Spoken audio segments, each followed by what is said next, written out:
If you guys were with me last week, where I went over some basic foundational areas, you really should listen to that. If you're here today, but you have not listened, you can just listen. You don't even need to really watch the screen. In this case today, you do need to watch the screen because I want to walk through the types of medical supplies and things like that. So last week we talked about what the market looks like, who the major players are. We need to learn from how they do things. And that's what I do. I don't work with subcontractors unless it was for a service. If it's for a service, I'll use a subcontractor. I will. But I always go direct. And I'm still looking and always having my people focus on how we can get to the source. Today, I will show you why it's so important for us to get directly to the source or as close to the source as possible. And then we'll talk about the dominant suppliers a little bit, but I want to show you it is important for you to understand who and what you're dealing with. And when I say that, I mean a lot of these distributors are not manufacturers. And I taught you that on the DLA side. If you're new, you may not be there yet, but they are not manufacturers. Deconstructing how everything works and what you need to think about before you decide if this is something you want to do. Because I know I'm always saying government contracting is big business, but this really has massive potential. Will it take work for us to do it? Of course, everything does. No one, including me, is successful in business without understanding. I don't care how easy people try to make it seem. That's why some people start losing their businesses because they stop being visionaries. Starbucks CEO, he had to go back to his company at least 3 times because when you release your company to other people and you get investors involved, which we don't have that problem. I don't believe in investors either. I'm not saying I won't take financial support, maybe from somewhere that could help me produce my millions of dollars in product on a monthly basis. That's different. You still cannot be in my business because I know what venture capital and shareholders do to your business. I'm convinced it's the wrong way for people to go. I know people want to get rich quick, but if you're going to take money, it needs to be investment money. Or, I see a lot of companies falling apart. Invest with people that are like you. Most of the time, businesses get money from people that just want to invest their money and they don't want to do anything to help grow the business. If I were to ever work with people, it would be people that are like me, that get it and that understand, you're not going to get from A to Z without actually understanding and being committed to and wanting to either do the work or help do the work or understand, because a lot of people don't understand. So Michael Dell has had to go back to his company. People will tear your company up. So it's important for you to know all the pieces to the puzzle and understand how the game works. And then you get people to work for you. Because once you know what you're doing, which is a reason a lot of people fail in government contracting, because they don't really know. And we don't have a lot of great sources out there. I know I'm not perfect, but I know what I'm doing because I do it and I've done it. And I'm one of you. This is about you considering whether or not you want to build a profitable medical supply business, period. And the information that I'm going to give you today should empower you to take those next steps. And even if you don't want to do it right away, know that I'm going to create this and it'll be here. The difference will be that I'm with you now and that I have a commitment to be with anyone that actually wants to do this, because sometimes, I mean, you guys know I like this, but I find that when I do things live with people step by step, like we're going to do our manufacturing, it's important for us to be together because it keeps you focused and committed. But in today's session, we need to look at not just the dynamic environment to the medical supply healthcare industry, but we need to look at the important information. You need to see details. I don't know that when I say details, I mean, what kind of money is out there for different areas of medical supplies? And what are the medical supply areas? That was a good question. A couple of weeks ago or last week, someone asked that question. Well, when I think about medical supplies, I'm not sure what to think about, or I'm not sure, I'm paraphrasing, but I know what they were saying is what falls under medical supplies? Well, there's a lot. There's a lot. And the more specific you are about where you want to go or where you want to start, the better. Because I know how to narrow it down for all of these areas. And you guys being with me, depending on how long you've been with me, you know how to do research. But I'm also not just talking government, I am talking commercial too. I mentioned that last week. Okay, so I'll share some research and analysis with you today so that you will have even more to think about. So we'll talk about, what was on the invite, the target market. What does that look like? Who's the target? When you say that, we talked at a high level, but when I say target, who am I talking about? We mentioned hospitals, but there's so many more areas. Each of you may decide, I want to focus in this area, especially in my state, because maybe you see a lot of something in your state that you're thinking it might really be easy for me to get in that area. And then number two, medical suppliers and manufacturers. I have more information to help you guys understand why it's so important for you to look at yourselves differently and to not always think that you have to go to these middle people. Sometimes you don't know it's the middle people. And then when you do find out that that they are the middle, how do you respond to that? But what if you also find out that they're not the middle, they're at the highest level, and you don't really know what steps you need to take to get them to talk to you or consider you, things like that, okay? Then number three, medical supply, revenue, and profitability. We need strategic plans. We need things that we must do to make things happen. That's it. That's what I see. So, okay, so the last thing is distribution and logistics. We're not going to talk a lot about that, but I want to bring it up to you because it's part of the business model. It really depends on the type of business model. Let's talk about the market. What types of companies would you consider looking at and working with in this market? Now, it is true that even if I show you all these different areas that you could go into, you will still have to do a little bit of research to say, I don't know if I want to do all that. Or maybe first, even before that, you have to do enough research to say, with my current situation, can I do that? Or should I just, continue to do medical and government contracting because I know I can do that right now. And all it requires me to do is get the product and ship it off. You can do that in commercial too, though.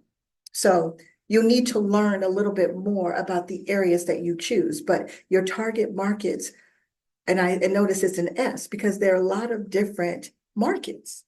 They're really all separate. They're not together. Yeah, people say healthcare industry, but there's so many different things that you can do in the healthcare industry and that relate to healthcare industry. So you have to be more specific. And that's why I'm going to give you the medical supply target markets, the areas where people must buy medical supplies. Okay. So this is a large list. You guys will have time to listen to this and look at this, when you're ready. But I find it interesting that the first one is what Demetria asked about was hospitals. Hospitals, as we mentioned last week, they're a little difficult to get into. The sales process is a little bit longer with hospitals, unless you have a way to get in. But so right now, and this is all research. So, I put approximate because it could be more, it could be a little bit less. Hospitals nationwide generate about, or I shouldn't say generate, I should say are worth, when it comes to medical supplies, about 105 billion annually. And that's just the last couple of years. It's been more consistent. Physicians, clinics, they were put together, but they represent about 45 billion and 15% of the market. So it looks like hospitals do have a large percentage, but all of these other areas are easier to work with and to get into. So we have physician offices, they represent about 15% of the business. And to me, I see physician offices, I have a lot of doctor clients. And I used to have even more than I have now because they all did they catered to my medical examiner program. So I had relationships with thousands and thousands of doctors.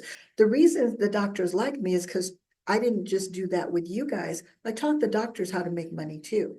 There are things that my programs did to teach them how to make money is based on the federal law. So I can tell you for a fact, a lot of these doctor's offices, but they are small businesses. They don't really consider themselves as small businesses, but they are. And we're not just talking about regular medical doctors.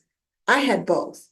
Now, I had, when I say both, I mean as clients, I had MDs, I had optometrists, dentists, because all of them wanted to get certified through the federal government.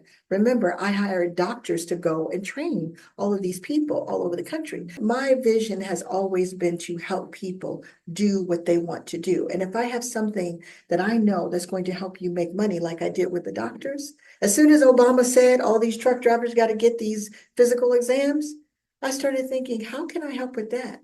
I didn't say to myself, Michelle, you need to be a doctor to do that. I didn't say that to myself. I just started doing some research and found out I could own the program. All I had to do was hire some doctors. That's all I had to do. Now, I could have hired nurses or other people to go out and do it because it also did not say that you had to be a doctor to teach this, but I needed credibility. So I hired these people, and all of them, when I say they're naive, they don't know how to make money. That's why they loved me, because I taught them how to make money. Now, one group, chiropractors, they are very, very, very entrepreneurial. They were in line for the program because they knew they were approved, because you had to be a certain type of doctor to be approved. So I taught them that. I taught them, if you're in this state, you can be a medical examiner if you're in this state. They're like, really, Michelle? I didn't know that. But then I would turn them over to the doctors, and the doctors traveled the country. I did not travel the country, the doctors did. And they trained other doctors. I had specialty doctors. So I mentioned chiropractic doctors. They're very smart because they have to earn their way.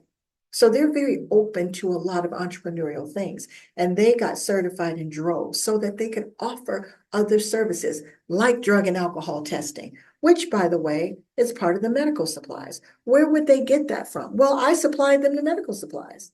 You know why? Because I wanted to make us valuable to these doctors. And I wasn't a doctor, but I made myself valuable. I made a lot of money for that program. But I also knew that the government only needed 50,000 doctors. When they first started, the government said, we need 40,000 doctors.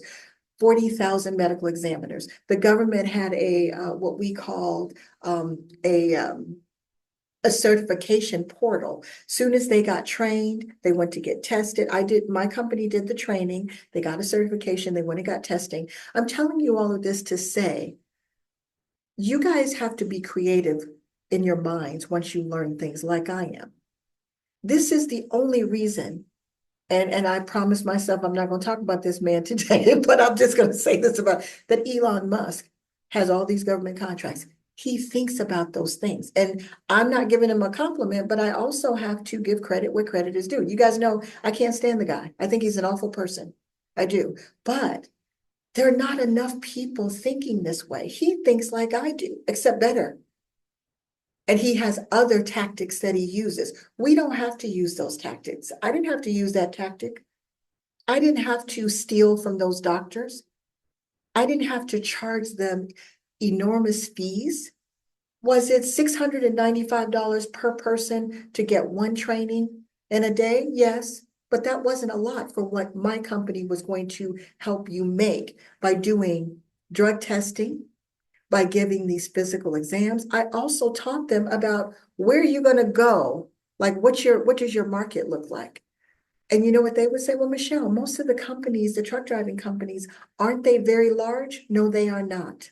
This is what I mean about the naivete. I had to explain to them, most truck driving companies are small businesses just like you, and they need physical exams. So I already knew everything that they needed.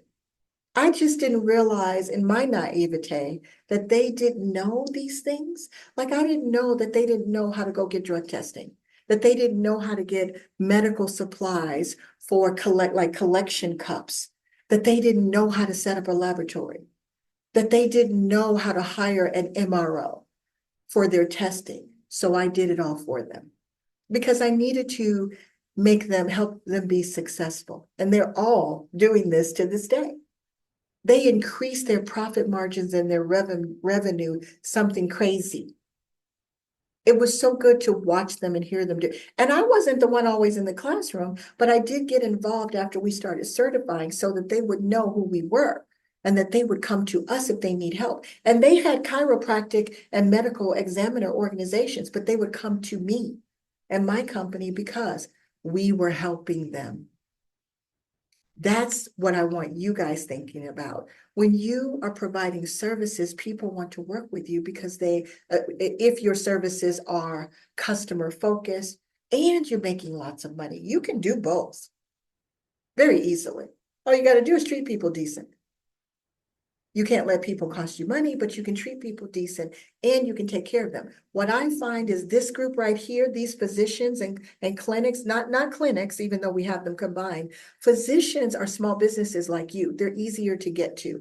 And they will give you referrals. They will tell you because they share. Most of the small businesses and the specialty doctors, they are almost like a protected class, meaning they don't have a lot of support or information that comes to them about making money. That is why a lot of MDs are suffering because they are used to the type of business model where just because you're a doctor, people come to you. Don't work like that no more. Naturopathic doctors, they are another group. They're small business owners and they love me too because I didn't just teach them those things. When they would talk to me about marketing, I would talk to them about it. I had classes out there to help them understand how do you get new customers because everybody doesn't understand about naturopathic doctors. Everybody doesn't understand that chiropractors have specialties.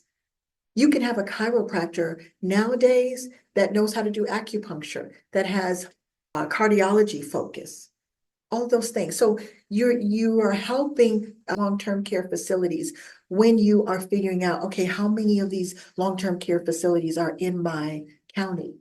I mean, just to start with one.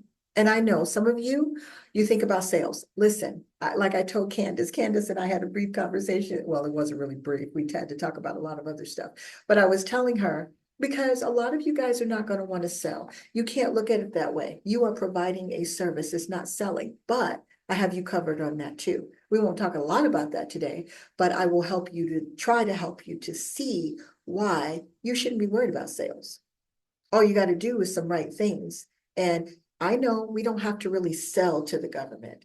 The government tells us what they need, and then we provide it. And those of us that provide it for the right price, and for, in my case, some of the other things we can do to assist them, we're the ones who win. I always separate myself with the government. I always make them or give them something to make them want to work with me, especially when you're talking about multi-million-dollar contracts. I don't want to just be cheaper, but I want you to see why you're going to get a better outcome if you work with me, because these large companies are not going to take care of you. Okay. So a lot of you guys have long-term care facilities, just like physicians. You have home healthcare services. Now, this is something that I know how to do also. Not me that I've done it, but I have a lot of clients that have been in the home healthcare business. And to me, they were going about it all the wrong way. That's a whole nother story, but they would see the light when I would talk to them about, why are you not doing this? Now, this is medical supply for home healthcare, so that's a little bit different. But there are a lot of things that they need. I'm just giving you general descriptions. I've given you general descriptions of what's needed, but all of these things that are describing what these different markets do, I have another page that's going to tell you the types of products that they buy. But you still need to understand what they do. I've always made it a point to make sure that I understand who my customer is, who I want my customer to be. So for home health care, you need to know what they do. It tells you a little bit right here. But like I said earlier, if you want to work with home health care services, because I'm going to show you, not today, but if you get in the program, I'm going to show you how you can immediately target them because it's so many of them in every single state. Most people are trying to get a license to have a home health care business, which there's nothing wrong with that. But what would happen is they don't know how to manage people, bring other people in. They don't know how to do the staffing part. A lot of the clients that I helped, it wasn't a whole lot. I mean, I've probably helped maybe 20 through my government contracting programs, but I make them think differently. They think so small. They think so narrow. And why? Because nobody's sharing. Nobody's telling them, and I could only tell them because I look at things from a different perspective. And I knew, I could talk to someone in Georgia. I can tell you how many home health care businesses you have there that are owned by small businesses. They're just like us, whether they're a $30 million company, because this is big business. Home health care is big business. So you're going to have different levels. You could have someone that's a $20 million company. Maybe they have 5 home health care companies. You don't know, but you could run into that.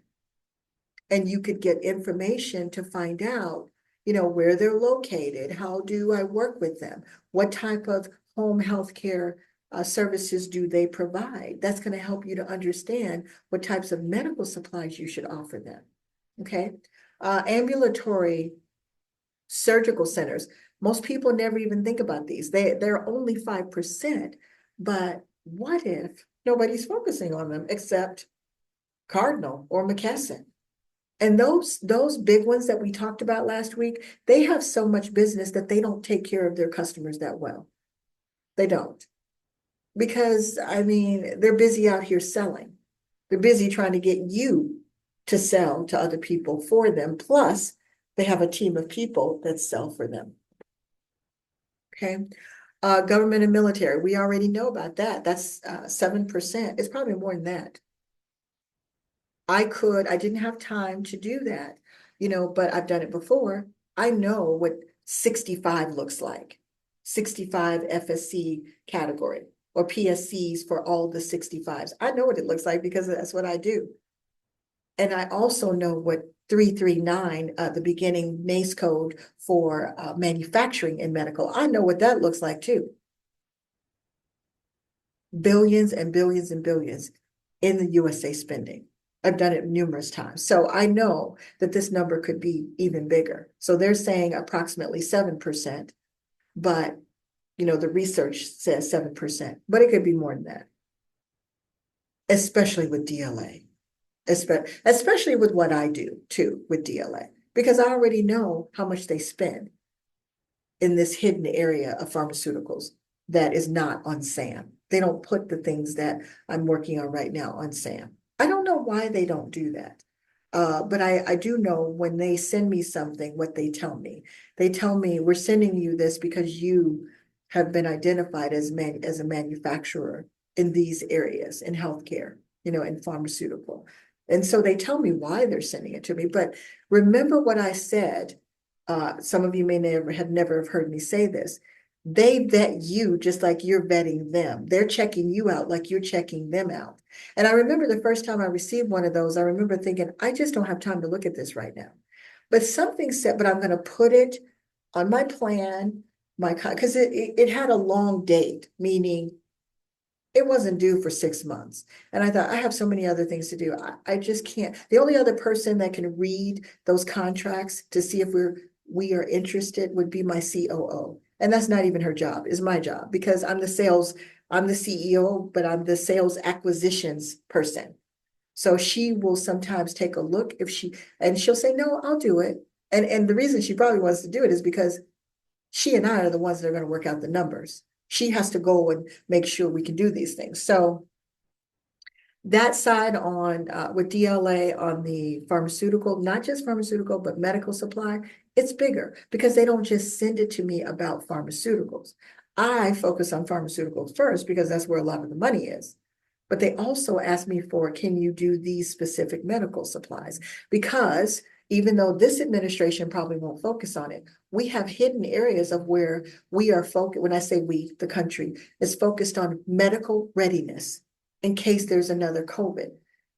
There was preparation for COVID before, and all of this is involved in COVID.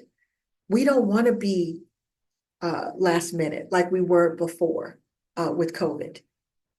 I was even behind with COVID. I couldn't find suppliers that I trusted. I'm not saying they weren't trustworthy, but I was afraid to work with them because everybody was all over the place. And there were so many players in the market that have never been interested in medical supply. I know some companies, they were never in medical supply. Some of them were legitimate. They got in and got out, made a lot of money, by the way. I mean, so did I. But if I had been prepared, because even some of my pharmaceutical items were affected. And I told you guys some of that story. India shut down, China shut down. That's where most of our pharmaceutical comes from. You know, that's why Biden was trying to create manufacturing in the United States. We actually did excellent creating the medications for COVID.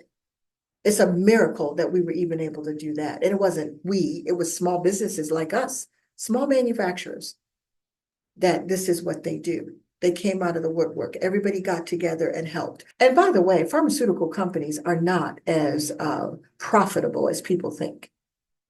Neither are medical suppliers.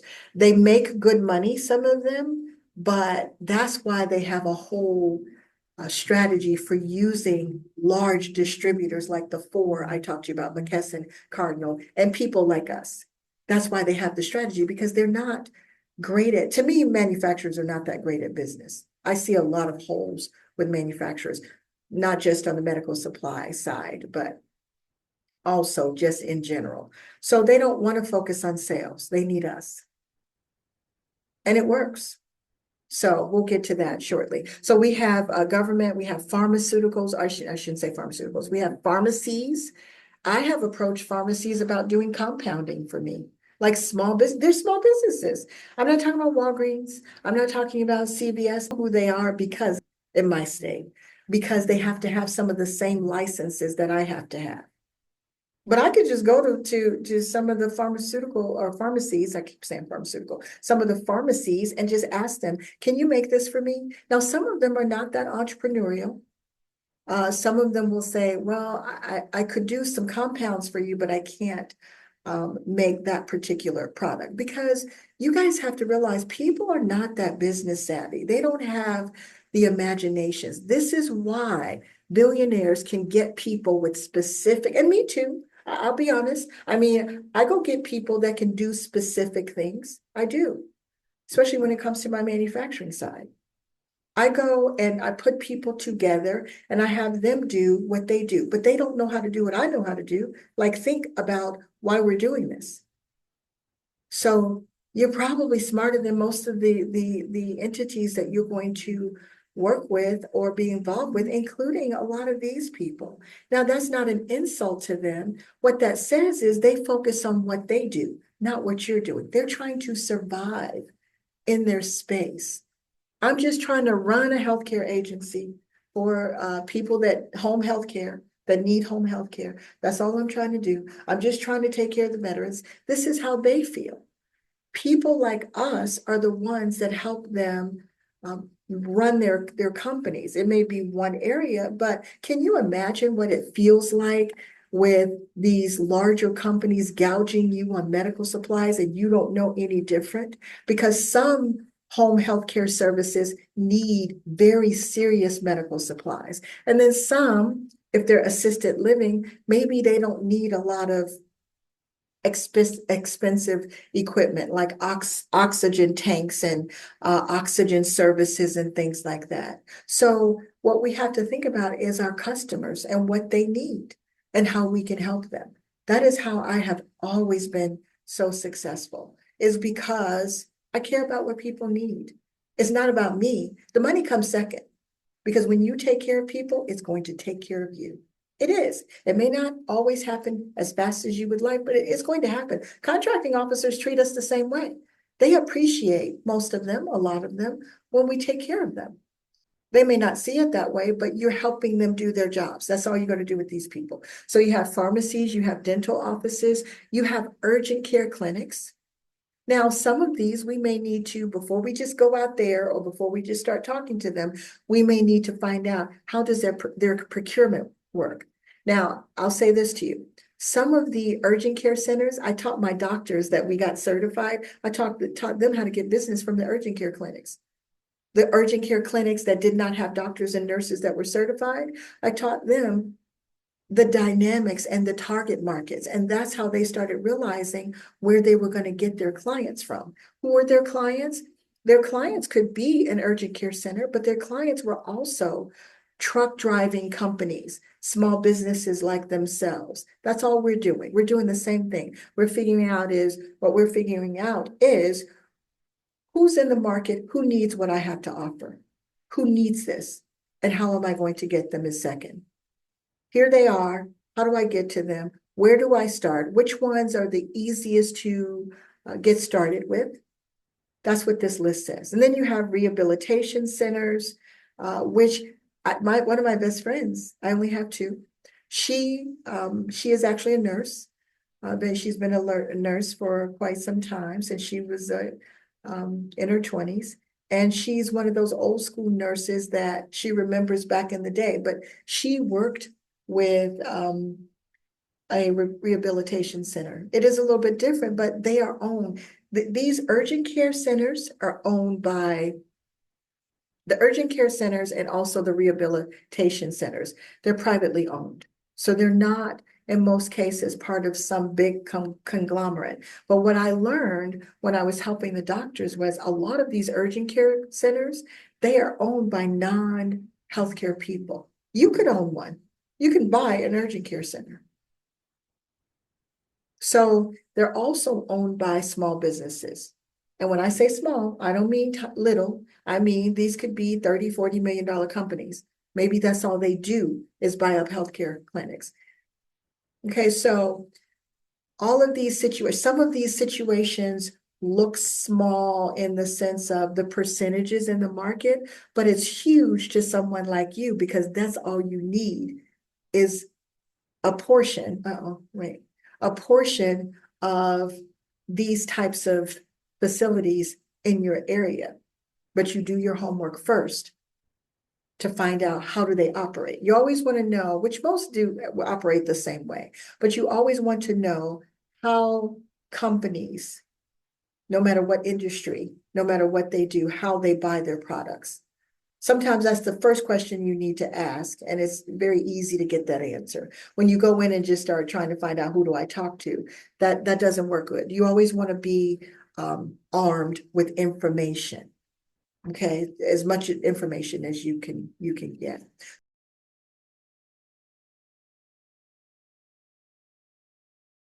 The consumer side. These are your target clients. When I think about medical supplies, I think about Walgreens. I think about the stores like one of my, he wasn't a friend, but he became a good friend. One of the suppliers that I work with, that I tell you guys, he has 7 stores. He sold them. I do companies, small businesses like he was. Why do they set up a storefront just focused on medical supplies? Is because there's a huge market for it. There are a lot of people, yeah, they still go to Walgreens or CVS to get the small things, but all of these things are needed. This is just in general. It's a $60 billion market.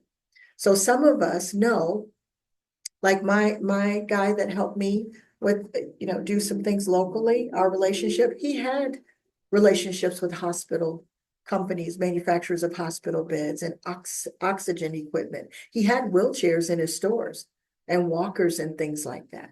So these are things that people are providing in communities. You probably have a few in your community. I know I do, not in my community, but not too far away. So this is the consumer, the direct to consumer market that I'm explaining to you right now. So durable medical equipment, but this is just, the common products I have listed. This is just a few. DME, you see this oxygen equipment, and some of you guys know this because you've been with me walking through some of these opportunities in SAM. Oxygen equipment, yes, maybe you sell the oxygen equipment to them, but what if they need oxygen equipment services? Some of those home health agencies that are owned by small businesses, they may need this for their patient. Or maybe if you're getting out of a rehabilitation clinic and you have to have this service, you have the oxygen, but you need the service. So an oxygen company would come every month. That wouldn't be you, but that would be you setting it up. You sell them the equipment, you're setting it up because you have a relationship with a company that can do this for you, and you get a portion of that too. It just makes you think about, how can I make money off of this while I'm servicing my customer? So, and taking care of my customer, and you earn it. That's why I tell you guys with the contracting officers, when we have situations where we can ask for a little bit more profit, we should, because we're the ones doing the work. And all of this also applies to government, even though I'm telling you that this is direct to consumer. Government also does all of this stuff, buys all of these products. I know for a fact because it's what I do. They buy wound care supplies, which now I think I mentioned last week, there are some minor areas where you do not need to have your medical license, your medical wholesale license. Now, some of your states or some of the manufacturers may still say you need it, but you can't sell antiseptics. You can't sell that, but you could sell bandages and dressings and gauzes and some tapes. But most of this, we do need to have our medical wholesale license. The other reason they might make you have the license and not allow you to just go and get it from somewhere is because when you buy in bulk like that, it's considered wholesale. But sometimes some of the manufacturers might say, well, yeah, we have gauze, but this is a specialized gauze. And do you have a license? So some of them might say that to you, but there are things out there, like here's some more incontinence products. You don't have to have a license to sell that. What if you sold these things in your store, direct to consumer? Because I am encouraging you guys, not right away, but in the beginning, because you still have government. You guys are all already in government. So you could sell these things to DLA. You could sell these things to Veterans Administration. You could sell them to Health and Human Services, wherever you need to sell them, even the Navy and the Army. So you have a market already.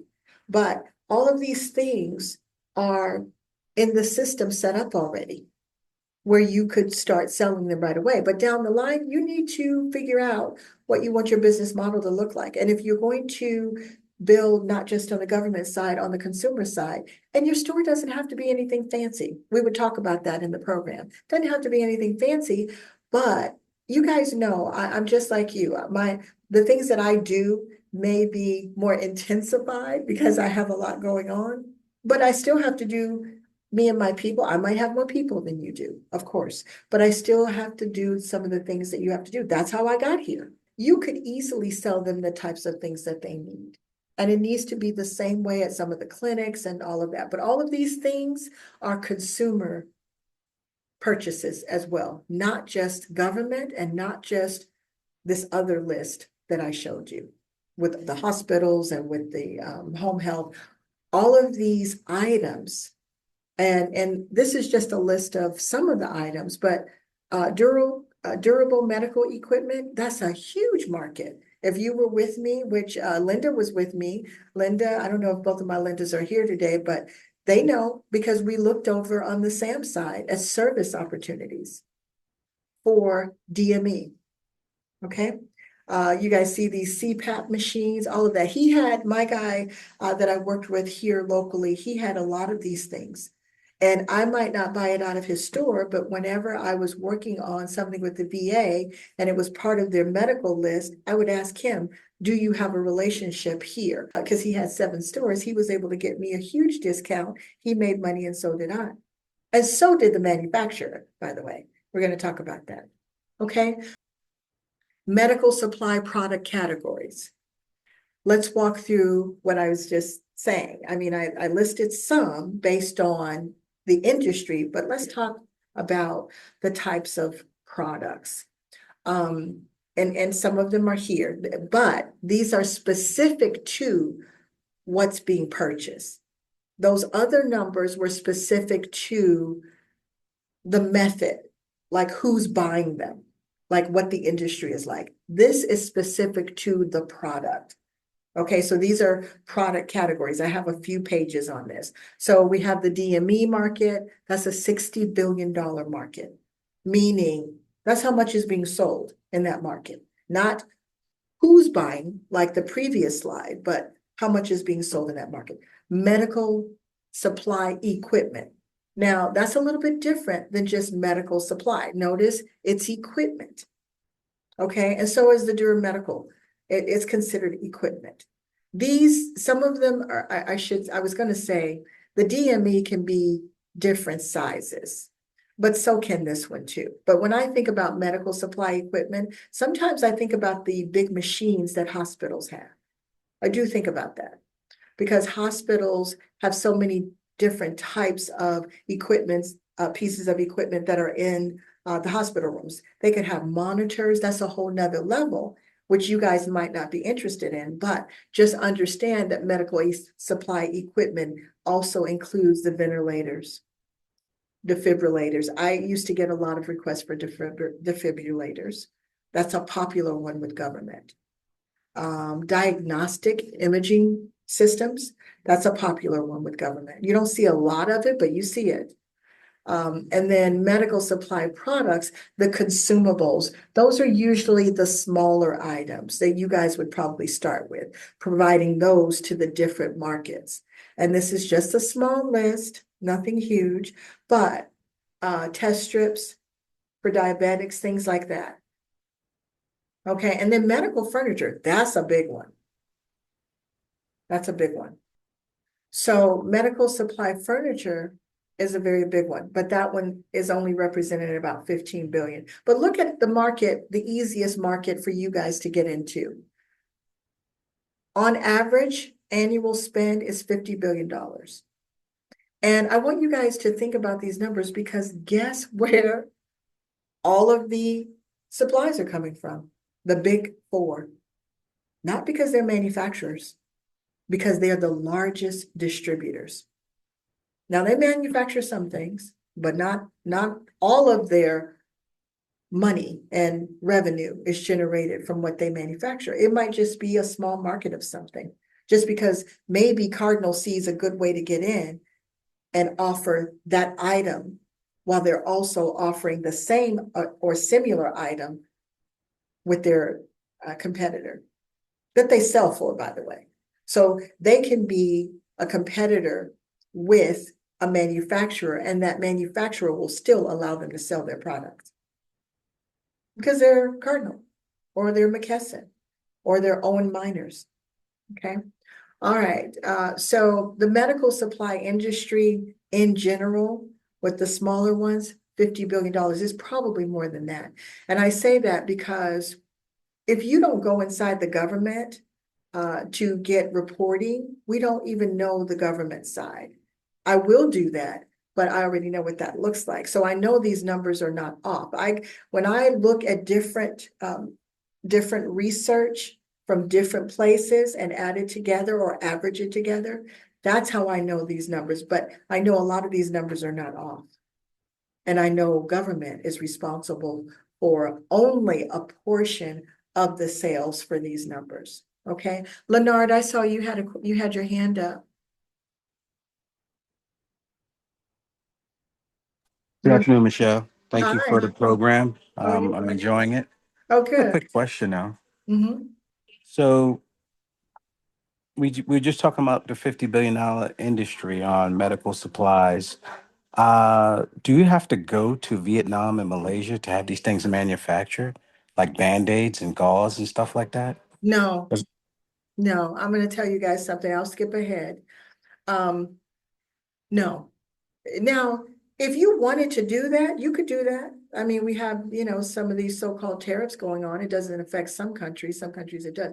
You can do that because one of the things I will always encourage you guys to do, not put pressure on you, but we need to be making our own products eventually. But we can make lots of money. Well, you guys know that's what I do. I'm not saying you have to be like me, but you could do that, Leonard, down the line if that's what you wanted to do. Gordon does it all the time, and he's doing things that are more complicated.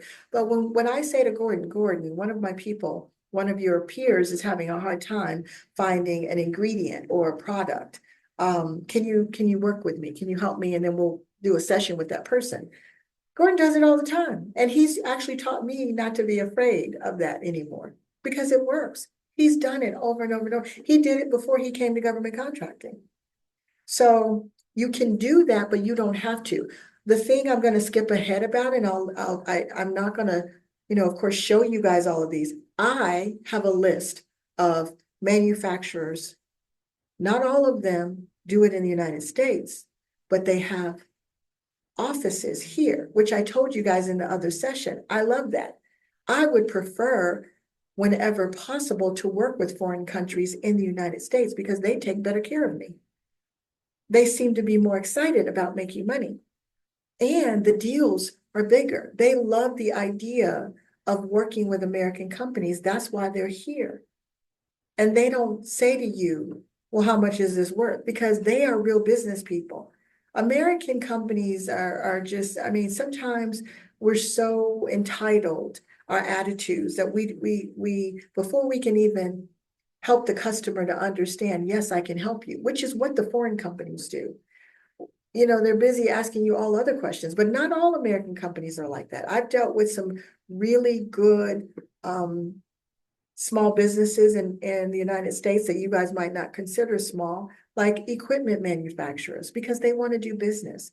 And that's what I talk to you about. Pay attention to how people are when you first start talking to them. I'm not talking about necessarily the supply side of things, but when you get ready to start making things, a lot of you guys are going to follow where I'm headed, and you will follow what I do, and you will make things, whether it's on the other side or whether it's medical.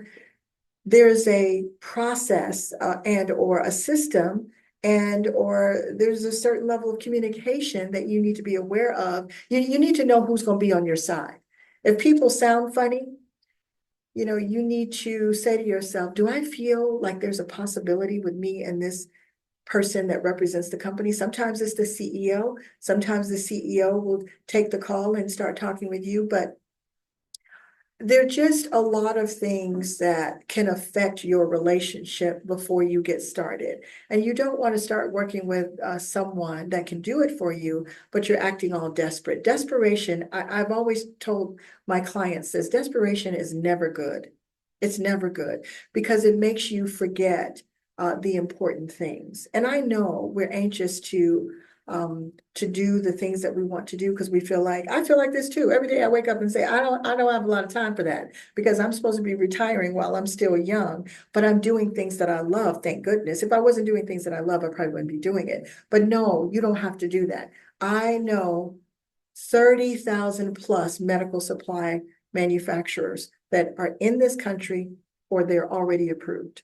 Now, do I work with all of them? No. But do I know who they are and do I know the situation and can I get to them? Absolutely. And do I know? Because why? How do we know this?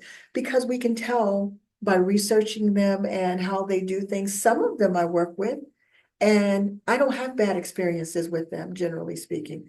They're not petty, and they're not looking at you wondering, and they see me in person, a lot of them, looking at me wondering, how could she do that? Who is she? They don't act like that. Not at all. They don't look surprised that I'm a woman. They seem pleasantly, if anything, they seem pleasantly surprised. So That's why I like the foreign companies that are over here, even though I think we need to get a head start and we need to start making things. But Leonard, you might want to do that down the line. And some of the companies that I do have that are approved, they do have a headquarters somewhere else, but they're already being used in government. Okay, so we don't have a situation where there are not enough of them. And guess what else I know? I know where they come from. I know if they are here in the United States or like if they are a US company and if they make things in the United States. Why was that important to me over the years? Because I knew what Biden wanted, and I knew eventually I was going to be one of those working with the federal government making American-made products. So even if the Buy America Act affected me or didn't affect me, it didn't matter. I was thinking about the future and I was seeing that we have to start making things. Those of us that do this, uh, we are going to be way ahead of the game. You know, when it comes to our vision and when it comes to creating generational wealth, because we're thinking different than the average small business. I told you guys, these manufacturers, they're not as creative. They only know how to make stuff. So you can do this, but the reason Buy America was important is because the federal government, they want to see what do we need to make these products in the United States? What are the raw ingredients? And we didn't have a lot of them. So my strategy was to just find companies that were headquartered here. Maybe they're owned by somebody in Japan, but they're headquartered here. They have a large presence here. The government already knows who they are and start working with them. And that's what has to be done. But the reason the federal government doesn't know anything, they don't know what I know. They don't know what you know. Remember, I'm always saying they don't know how you do what you do. They just said, I need this product, part number 1, 2, 3, 4, 5, period, the end. Can you get it or not? They think they know who makes it, but they don't. And it does take a lot of time to do this type of research. And guess what? It's the same exact way in medical. I knew that years ago, but I had to figure that out by myself. Nobody told me. So if I wanted to find a company that offers wheelchairs or a company that does CPAP machines, since my friend has sold his company, I would have to dig and find who these, not just one. And here's the good thing, but the government doesn't know this either. They're learning it, but here's the good thing. Not just find one manufacturer of CPAP machines, but more than one. That's where we can have a head start. Okay, so I have, I don't know who this is. I have Milton and Stacy, but I think this might be Milton. Milton, is this you, the first one? No, Yes, ma'am. How you doing today? I'm good. How are you? I'm well. How you doing, Miss Michelle? I'm doing great. Are you doing great too? Yes, ma'am. Good. I'm glad. So Milton, so you're interested. I didn't know you were interested in medical. What do you think? What's going Yes, on? ma'am. I love the presentation so far. I heard you say something. I got a quick question. How do you get your medical wholesale license? You're going to get your license through your state. Now, you don't have to have a pharmaceutical license like I do, but your state will either have, like my licenses, they do both. My licenses allows me to do medical equipment, as any type of medical equipment, because I also have a pharmaceutical license. Some states offer just a medical wholesale license. My state does not. My state offers either or. My state offers three types of licenses: pharmaceutical with medical supply. It offers prescription and specifically prescription, and it also offers a 3PL license, which has to do with warehousing and transporting of not medical supplies. You don't have to have licenses to necessarily transport. Like you don't need a 3PL to do that. But if you're doing a lot of it, you probably will need it. Medical supplies are handled a little bit different. Like I have to have manuals about my pharmaceutical things. When I say manuals, that sounds scary, but fortunately for me, because I come from that area, I do have to deal with DEA. You will not, if you're just trying to do some small non-prescription pharmaceutical and then also medical supplies. So what you would need to do is when you go to your state, you need to find out which agency in your state handles your medical supply license. So it was just such a mess. So remember that, you guys are smarter than the people that you need to work with. But guess what? You'll get the answers, but sometimes you have to break it down into pieces like I did. And I still didn't get what I needed yesterday, but I made some friends and I got little pieces of the answer. So don't get frustrated when you're talking to people, and some of them will not talk to you on the phone in situations. It just depends on who's handling it, which agency. Okay.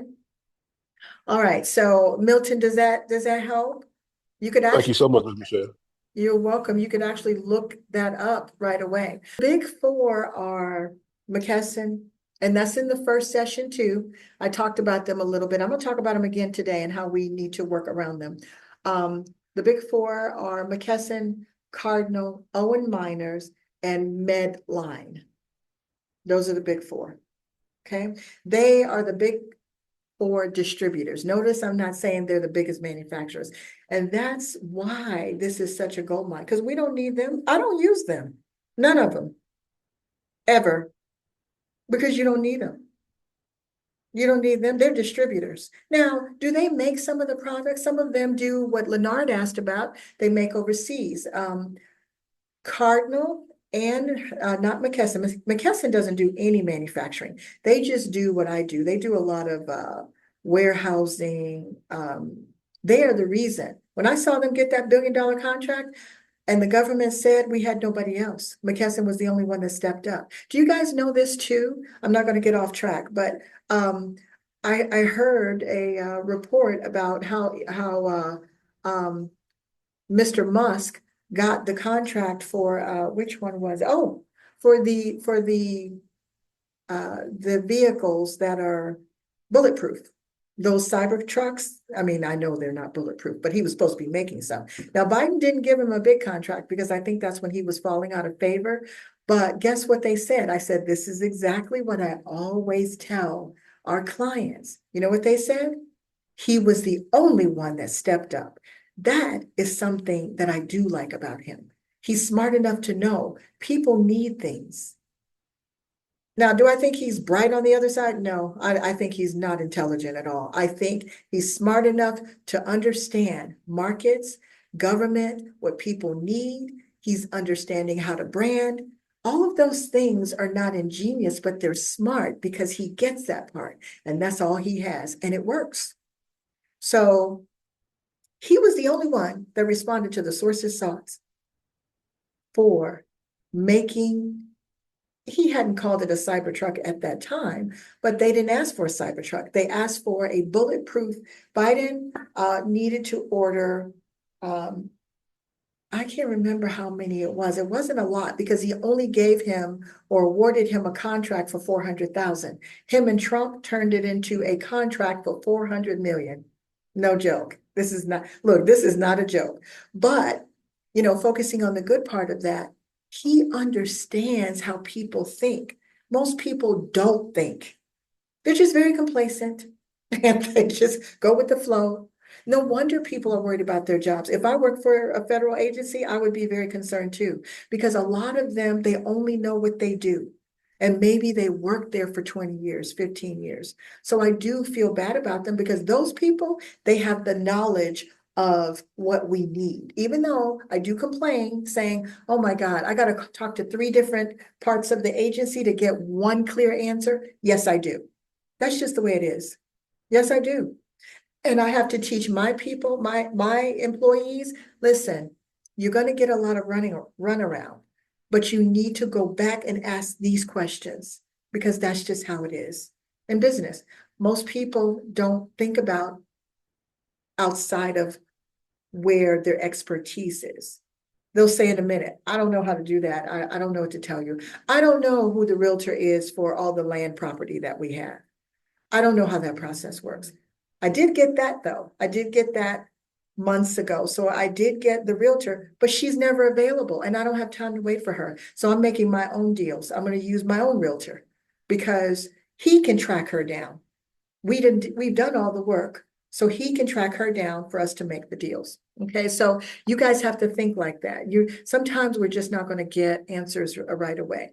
So the big four are those ones. We're going to talk about them a little bit more. We're going to go into just a little bit more detail about how they structure things. Wow. Yeah, Linda, I would say that's something to consider. Linda C., that's definitely something to consider. I like that. See, this is what I'm talking about, us thinking outside the box. And also, I'm also talking about us doing what we can to start. Because when you start learning an industry, it always happened for me that way. It always did. It starts opening up other doors and you start realizing, oh my goodness, I could do this as well. That's how I started training the doctors. Well, I didn't train them. I just wrote the program, took it to the university certified it, and I hired me some doctors and they trained the program. And it didn't even cost me a lot. I only paid them $1,500 a weekend. I took care of them and they went out and they trained 50 people at a time, sometimes 100, but I got the check for the 100 people. So this is how we have to think, and opportunities do open up even when you least expect them. Okay, so Demetria says, years ago, I tried to get into selling artificial limbs, but could not get it figured out. Yeah, let's talk about it. Now, there are some industries that are going to be more difficult than others. Let's talk about it. It may not be something you want to start in right away, but it may be easier than you think. You also have more experience now, Demetria. Your mind has grown on the entrepreneurial side a lot. You just need to figure out, because that's a big one too, artificial limbs. It is. It's huge. Huge. It's huge on the service side too. I've seen, not a lot, but I've seen where on sam.gov where they've asked for experts in that area. Not necessarily manufacturers to make the product, but they might have, which they would, have a lot of veterans that need artificial limbs. And so they needed that relationship. But yeah, I think you could probably figure it out. And then you can see how long would it take for you to penetrate that market. But that is definitely one of those areas where we don't have not just enough small businesses, other businesses, period, are not in that market. It's just a very small market. Okay. And I'm sure it could use some more people or businesses like you. And then Dwayne says, is medical equipment rentals a good part of this business? Absolutely. Yes, I would suggest, because a lot of, like I said, some of you guys weren't with me enough. We had the 45-day live. Linda was there. Both of my lenders were there. They got in that program, but yes, you could do both. So you could learn about that industry, but you don't want to just stop there. The equipment rentals can be good and it can be very lucrative, and that's not something you would have to do yourself. But and I would say, let me back up and say this.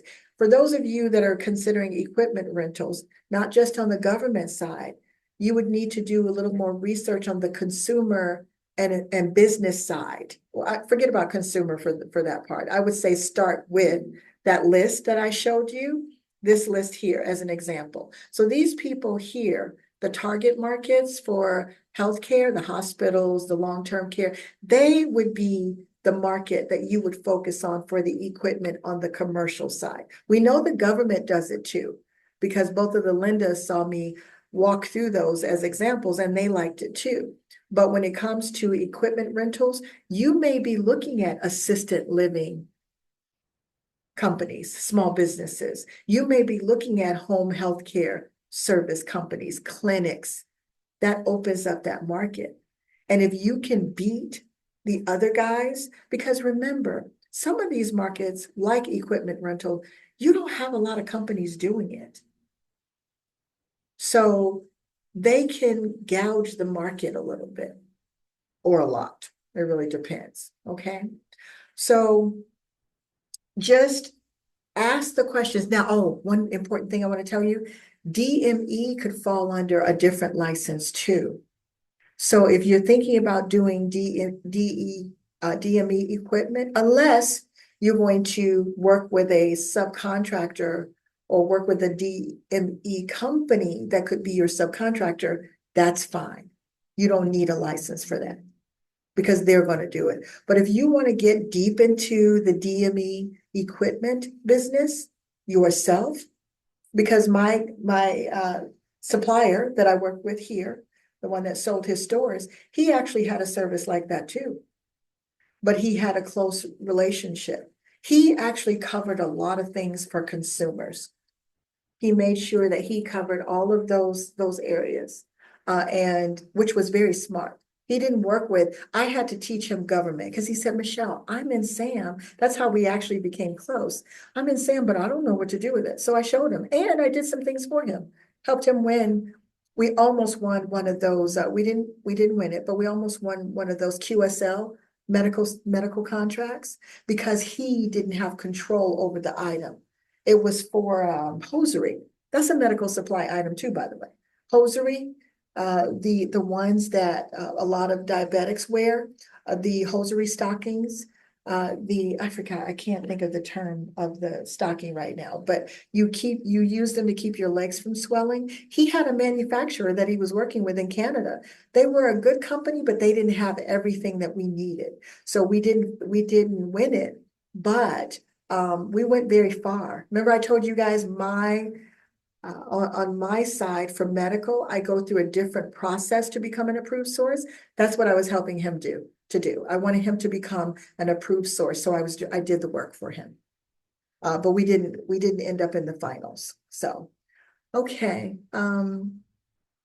Yes, and medical equipment rentals, Dwayne, that's a good one. There's so many different areas in that. So again, I'd like to give you guys somewhat of an example as we move through this discussion. The DME side, you would need to do a little more investigation in that area. Okay, you do a little more investigation in that area, and that will tell you how it looks on the consumer side. Go ahead. Yeah, one last question, Michelle. These slides are very informative about how much the industry is spending. Is it possible you can upload this along with the Sure. Yeah, but thank God I love it. I do research on my own. Now I do have the procurement people, but of course I would be willing to share this with you guys. Okay, that's not a big deal at all, but it does help you with making decisions, right? Which area, and it makes you identify where you can go and look up more. So look at this. So personal protective equipment, 20 billion. First of all, I can tell you for a fact, it's way bigger than that. Way bigger, way bigger. The reason I know that is because I found that out during COVID. And this was one of the areas that this may be just, and I just put the facts, but I told you guys, if you're with me, you decide to do this, we will do some real analysis because I know for a fact the federal government spent more than this. You know how I know? Because of the items that were on the list with Biden and because of the manufacturing I started doing right away. That list was, you see these gloves? We were spending $60 billion a month on medical gloves. Why? They're disposable. Disposable is also the way to go. All this stuff, it's disposable. Disposable. And do you know who will make some of these things cheaply, even though they're not manufacturers? Cardinal. Cardinal, I told you guys in the other session, Cardinal had to recall 3 million gowns because they had them made. I'm not saying this is the reason why. Things happen. It could happen to one of us, but they were smart enough to recall it on their own. So the FDA didn't find out about it by accident. FDA, the reason we need these agencies that are being eliminated is because they protect the public. I didn't used to like regulation that much either. But when I got into the federal system of teaching those doctors and all the things that were going on, I said, this is why we have to have regulation. So personal protective equipment was $60 billion a month. I am not kidding you, just on gloves. Just on gloves. And guess where they were coming from? They were imported from Malaysia. Malaysia had the largest glove manufacturing companies in the world. Everybody was buying for them. So can you guys imagine, I was speaking of my work, I was doing all the research and I was getting really scared. This is what made me decide I wanted to become a manufacturer. But then I found the research months later. I researched for at least 6 months straight, every chance I could get to find out, why are we not making medical gloves? I found out we used to 30 years ago. We were the main manufacturer of medical gloves. We gave it away. We gave that knowledge away to other countries. So you have laboratory supplies that comes up on both sides. Commercial laboratory supplies can be a big deal too. And I feel it's a market being taken advantage of. Government and commercial. Dental supplies. We all know that Henry Schein tries to block that market. I believe they sell to everybody and their mother. I do. They have a good situation going on. They do. Henry Schein, because he doesn't have a lot of competition. But guess what? They don't manufacture everything either. They do both. They manufacture some things, but they also go to these overseas companies and they put their names on the product. They brand it themselves, but they didn't necessarily make it. They had somebody else make it. Okay. Then you have mobility aids, you have respiratory equipment, all of these areas. These last four I just mentioned, they are low competition areas. They really are. Even though laboratory supplies, I see those a lot in government, I still don't see a lot of people that are actually competing in those areas, except the Thermo Fishers, people like that. You know what I mean? So one last slide on the types of products, but I wanted to give you guys some general ideas about the products. So wound care supplies, that's pretty common on both the commercial side and then also the government side. And incontinence, we talked about this when we were talking about the markets. Incontinence products, they're a big deal now. People are selling them online, they're having them delivered, all of that. So if you're dealing with home healthcare clients, you're dealing with clients that are directly buying some of these things, what we would call consumers, you could sell to them. All you have to do is see what the market is offering. And a lot of these companies that are or would be our so-called competition, either they are retailers, and even if they are distributors like the McKessons and all of them, because McKesson has a store, they sell online too, but you still have to get signed up with them. So these are just some of the medical types of products, okay? So now let's talk about the suppliers. You guys were asking about the big four. I just told you, and Boundtree I have down here because they are a popular, they're not a big, huge distributor, but they are a distributor where they have a good amount, but they're not as powerful, okay? They're not like Medline, Owens, Miners, Cardinal, and McKesson. All four of these companies, all of them are the ones that I bid against and that I go against, or that would come against me, or someone that does what I do. All of them do, except for McKesson doesn't do any manufacturing, but McKesson buys from overseas, from all of these smaller companies, and they probably put their name on it, or they go directly to United States manufacturers, but they don't make anything. McKesson is a humongous distributor, okay? They used to make things, but they don't.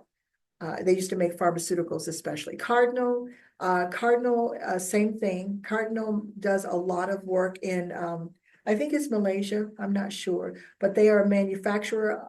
They go overseas to get some of their products made, but not a lot. But they are a so-called distributor, and they are a poor distributor, meaning relationships not good. And then we all know about Cardinal because they're always, I shouldn't say always, because they're not doing it lately, jumping in to do a lot of the DLA stuff. And that may be because they have an IDIQ or something like that, where maybe they got a big contract and the onesie twosies that you see are from that bigger contract. That may be the case with them too.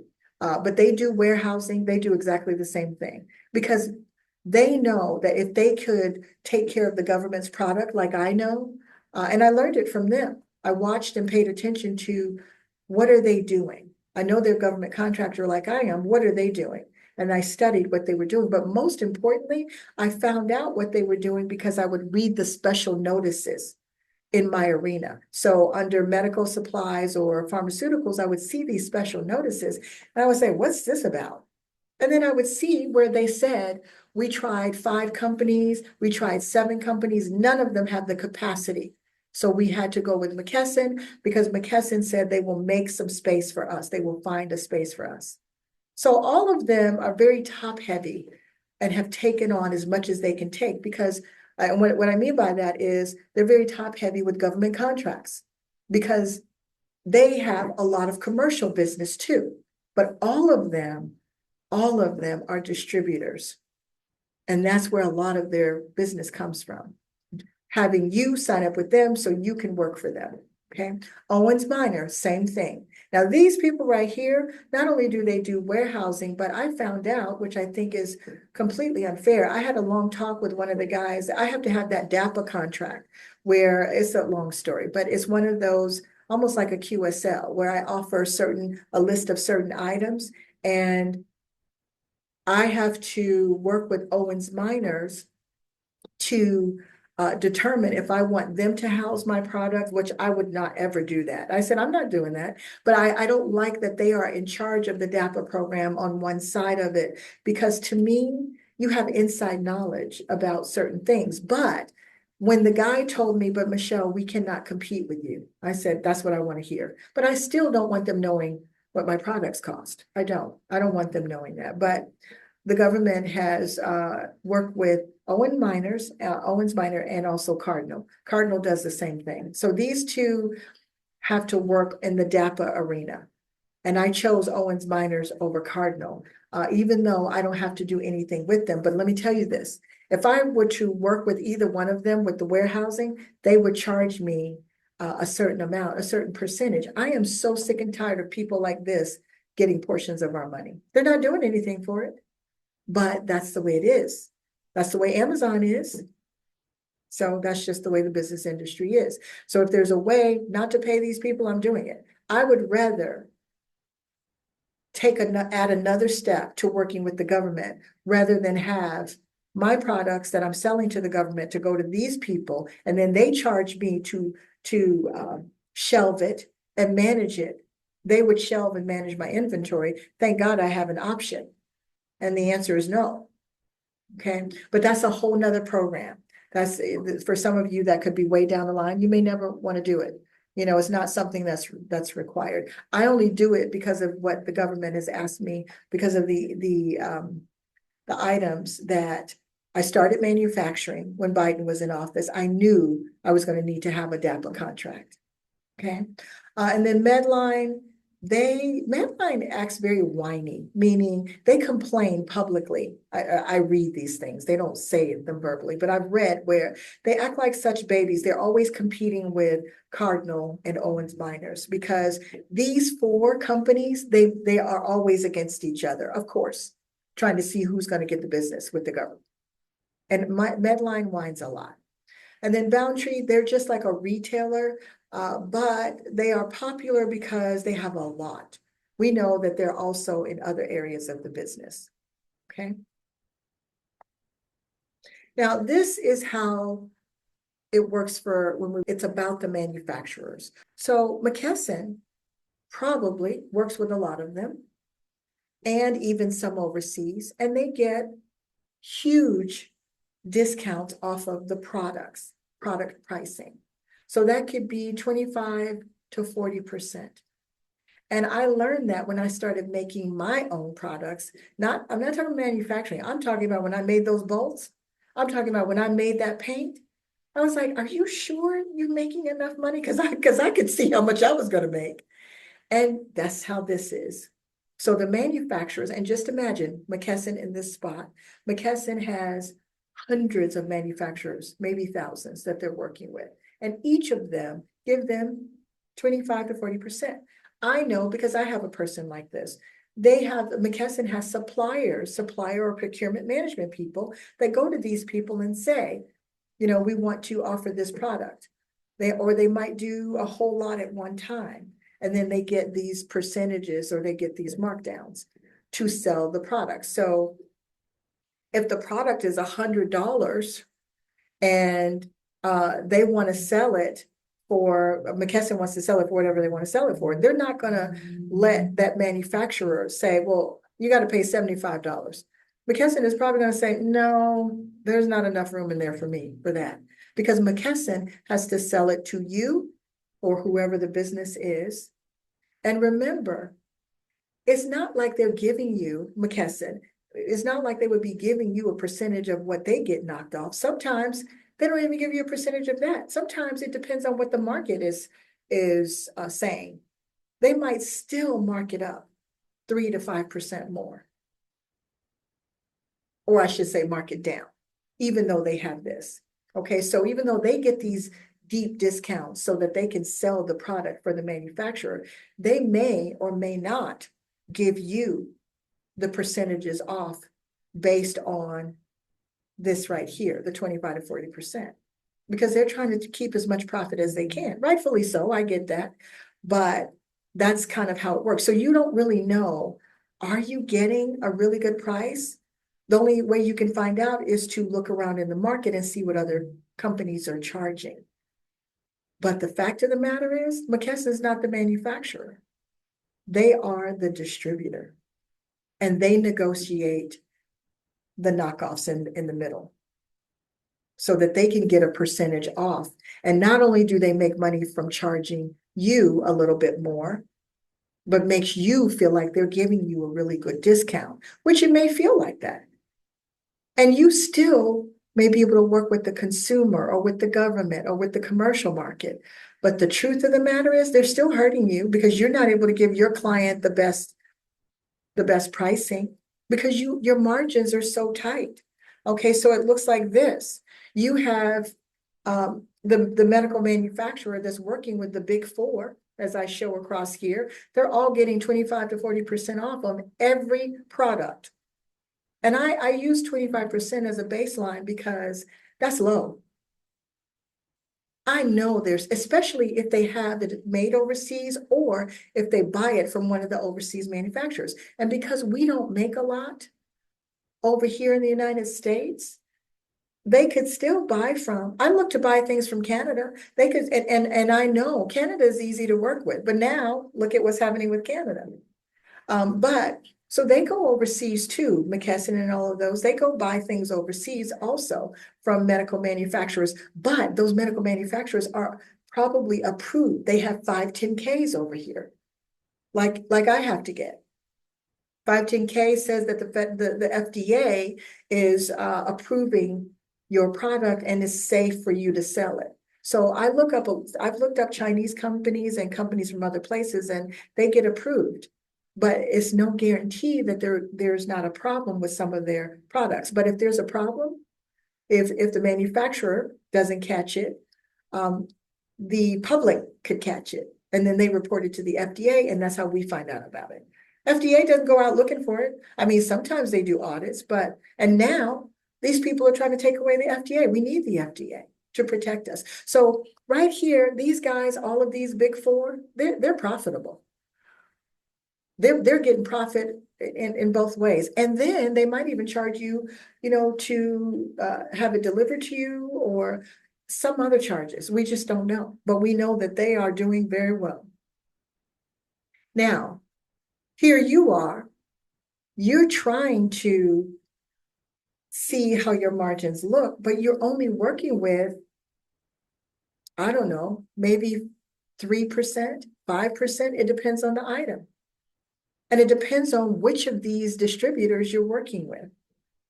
It's just not always a good situation. And some of you guys would get very frustrated. Some of you have tried medical, but because it looks like the approved source is McKesson. McKesson is not the approved source. McKesson is the distributor, but it looks like they're the approved source.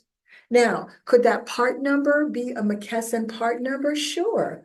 I don't know, but I would find out. And why do I say that? Because if the part number isn't a McKesson part number, you think you must buy it from McKesson. That's not necessarily true because there could be other part numbers that go right back to this medical manufacturer. Remember what I said? I think I said this last time. I learned from being a manufacturer myself and doing this work myself that I could have everybody use the same part number, or I could have my distributors have their own part number. To me, it's intelligent to let your distributors have their own part numbers. To me, this is just me. I believe that way you know who's doing what, and you can better take care of your distributors if you're going to have them. And you can know what their markets are doing. You can understand what the numbers look like. So they could be selling the same product, and we would know that, but they have different part numbers. That's why sometimes you see all these different part numbers. You don't know who the part number originally belongs to. So if McKesson is working with a manufacturer that gave them their own part number, you wouldn't know the difference. But you're going to think, I have to get this from McKesson. But what if there's some other part numbers on there? That means you don't have to get it from McKesson. You could decide, I want to find out who the real manufacturer is. And you can do that sometimes by looking at the technical specifications. Some of them will tell you the brand. The brand is usually, not always, a lot of times it's the OEM, the original equipment manufacturer. So my point here at this stage is that your revenue is going to increase. You're going to see that you made $1 million, but you only profited maybe 200,000. To some people that may seem like a lot, but not really. It really depends on, what your goals are and what you're trying to do. So, and if you made one of those products, yeah, I mean, you might make $500,000 because truly, when you make your own products, truly, you can look forward to 40 and 50% profit.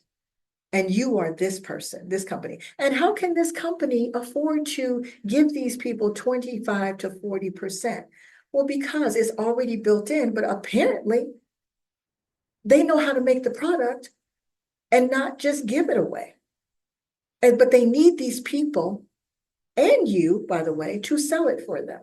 So you can make lots of money, you can generate lots of income and revenue when you're selling, but it's difficult with these layers for you to be more profitable and to grow your margins. It's going to be challenging. So what do? I talked to you guys about this in the first masterclass. We get rid of these people. We don't go to them anymore unless we absolutely have to. But in most cases, we won't have to. Not if we do what I'm thinking, like I do right now. So all these people, they would be gone. We would learn who these manufacturers are that work with them or not work with them. We could even do this with the ones from DLA. And then any manufacturer that you're able to get a better price from, you could sell that on the commercial side. And I have one of my manufacturers right now. They're from out of the country. And they're always asking me, Michelle, can you, because well, let me back up and say this. I'll look at the price that they are offering me and I'll say, that's not good enough. And they'll say, well, can you do an analysis and let us know? And I said to myself, I didn't say this to him. I said to him, I'll think about it. Because I'm thinking, well, you must have some room. And if you're not going to just give it to me, I'm telling you, I need some more room. $6 is not good enough. I need it at $4. And if you're not going to give that to me, I'm not going to tell you about the whole market. You should be doing your own research. But they've been trying to get me to do more and more of their products. I will when you bring that price down. Because if you're selling it to me for $6 and you're asking me what number do I want, and I tell you what that number is, then you got some more room. I'm not giving you research. I don't work for you. I'm just telling you I need this number.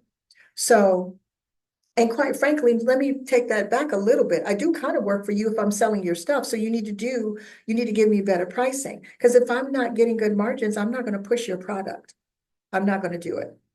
Not if there's a replacement for it. And they're not in a position because I have other replacements. So don't keep calling me or keep asking me to sell your products when I told you. So when we get rid of this third party situation, this is what happens. Then we turn all the way green. They're making money and we're making money too. and our consumers are getting better pricing. And sometimes you do have to walk away from certain products. Like I told him, well, I'm not selling that right now, but I'm certainly not going to sell it for you if you're not going to give me better pricing. You are a global conglomerate. You guys do very well. You could give that to me. I know they can. Probably only make it for $1 because you're not even an American manufacturer. You're from, where are they? Australia? Are they Australia? I like them, but I'm not going to do the work for them unless they do the work for me. So, but this is what we would look like. Then we get to do what we need to do with the discounts. Okay, so in this structure, and you guys see it in DLA when you're doing it. Some of you guys have found a direct manufacturer. Or you're doing like Gordon and I always talk about, or you identify a product and say, I'm just gonna make that.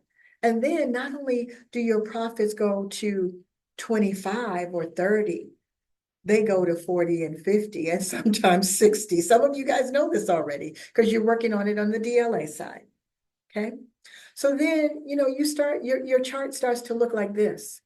You become a dominant player. And you don't have to become a dominant player to play against the big boys. You're just doing your own work. That's why I don't believe in competition. Okay, so Stacy has a question. I see a couple of other questions too.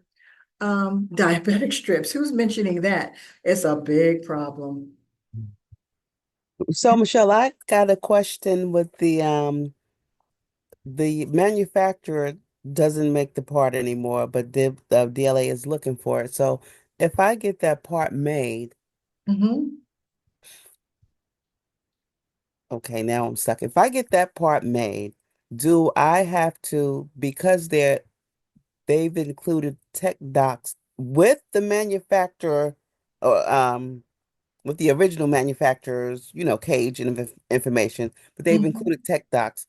Do I have to go through that long process, or can I just supply in that when I respond, so, respond with the tech docs that I've come up with? I know what you're trying to say, and Oh, yes, you're okay. right. Okay, tech docs are different. So when they give you the tech docs, you can have it made, and then you don't have to go through the SAR process. Oh, okay. Oh, wow. Okay. Wonderful, right? That's awesome. And we're going to talk about that in our manufacturing side. I'll talk to you guys a little bit about distribution and logistics. There's a lot to this, but I don't want you to get a headache about distribution and logistics because you actually do it right now. However, if you're going to do some things commercially, your business model might look a little bit different. So a lot of this depends on what you want. And that's why I want to, for those of you guys that are serious about considering being in the program, a lot of it depends on you being realistic about where you are today, what you want, what industry you think you might want to work in. Meaning if you want to go straight to make a product, is that realistic for you? What if you just want to make like a solution, like an injection solution, and you know somebody that could do that for you on the medical side? I do. What if you just wanted to do that and you wanted to start there? So you need to imagine, what does that look like for you? Maybe you're still in corporate America or you have another job and you can afford to do that in the sense of time. Maybe your situation is that you just want to open your store, get your store open. You want to do government, get your store open and build that way. You want to start from where you are. Because if you're in DLA, you probably could do some of this almost immediately right now. But that's it, you guys. Thank you for hanging out with me today. And I know it was kind of a lot. I tried to shorten it, but it's still a lot. But these slides, I will definitely allow you guys to have those. And I want you to look at them. So what'll happen is you will get an assessment and you can just fill out the assessment and then they'll get you scheduled. Okay, thank you you. guys have a great weekend. Thank you guys so Thank much. you. And we're going Thank you, to Michelle. post this and we'll Thanks, see you Michelle. next week. You're welcome. You guys Thank have a you. good. Thanks, You're Michelle. welcome. Bye-bye. Bye-bye. Bye.